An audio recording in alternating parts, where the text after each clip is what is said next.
ঋণ মকুবের দাবিতে কৃষক আন্দোলনের জেরে যখন চাপ বাড়ছে বিভিন্ন বিজেপি শাসিত রাজ্যে, মধ্যপ্রদেশের মন্দসৌরে প্রাণ গিয়েছে 6 কৃষকের। সেই প্রেক্ষাপটে কৃষকের ঋণ মকুবের সিদ্ধান্ত ঘোষণা করল মহারাষ্ট্রের বিজেপি সরকার। রবিবার কৃষকদের ঋণ মকুব সংক্রান্ত বিষয়ে গঠিত কমিটির সঙ্গে বৈঠক করে মহারাষ্ট্রের মন্ত্রিসভা। সেখানেই সিদ্ধান্ত হয় কৃষকদের ঋণ মকুব করা হবে। বিষয়টি কার্যকর করতে বিশেষজ্ঞদের নিয়ে তৈরি হচ্ছে কমিটি, যেখানে থাকবেন মুখ্যমন্ত্রীও। আন্দোলনকারী কৃষকদের বিরুদ্ধে মামলাও প্রত্যাহার করা হবে।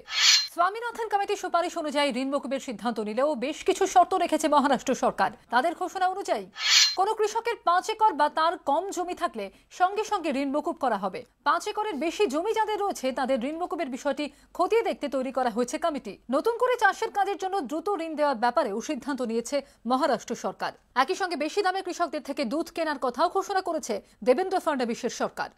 गवर्नमेंट रेजोल्यूशन या शासन का आदेश जब तक जारी नहीं होता है तब तक ये सिर्फ बातें हवा में कहने वाली बातें हैं। मैं तो समझता हूं कि हम सरकार पर विश्वास कैसा करें कि जब तक उसको पूरी अमल करने के बारे में सरकार का आदेश जब जारी होगा तभी सच्चाई इसकी सामने आएगी।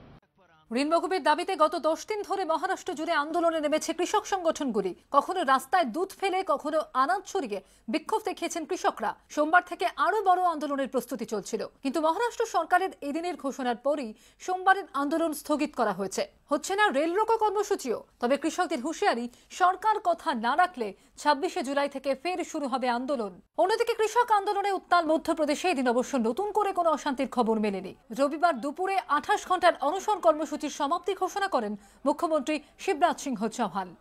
परसों रात से कोई हिंसात्मक घटना प्रदेश की धरती पर नहीं हुई। मैंने आज अपने समापन के समय कुछ योजनाओं की और चर्चा की है।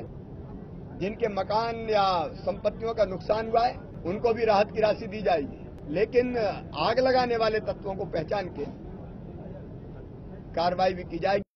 তবে মহারাষ্ট্রে কৃষি ঋণ মকুবের পর মধ্যপ্রদেশ সহ বিভিন্ন রাজ্যের আন্দোলনকারীরা কি পদক্ষেপ নেন সেদিকেই তাকিয়ে সব মহল। এবিপি আনন্দ।